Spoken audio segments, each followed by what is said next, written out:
watu ya handshake. Sasa wanaendelea na kupanga fujo katika taifa letu la Kenya. Na hawa majamaa mimi nawajua na nawaelewa sana,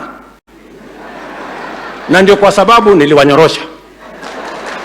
Sasa wameenda pale ati wameenda kutafuta njama ya kutumia vijana hawana ajira, kulete fujo, kulete maafa katika taifa letu la Kenya, wakitumia pesa ambazo waliiba kutoka taifa letu la Kenya, kulete ghasia katika taifa letu la Kenya ili tusijikomboe kutokana na minyororo ya njaa, kukosekana kwa kazi na umaskini. Wanataka kutufungia pale.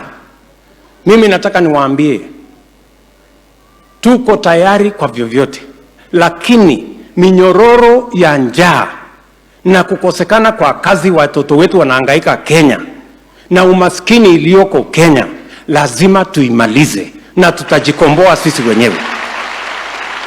I want to tell my friends, the handshake people, I know you very well.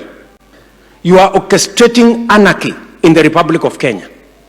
You are financing chaos because you want to keep this country in the chains of hunger and poverty and unemployment. And because you are scared that we now have a plan that is going to make sure that we produce enough food for the people of Kenya. You know we have a plan to employ 1 million young people in the Republic of Kenya. You know we have a plan on how to improve our economy so that we can get rid of poverty. And that is why you do not want us to move forward, because you want us chained to this prison which you have orchestrated. I want to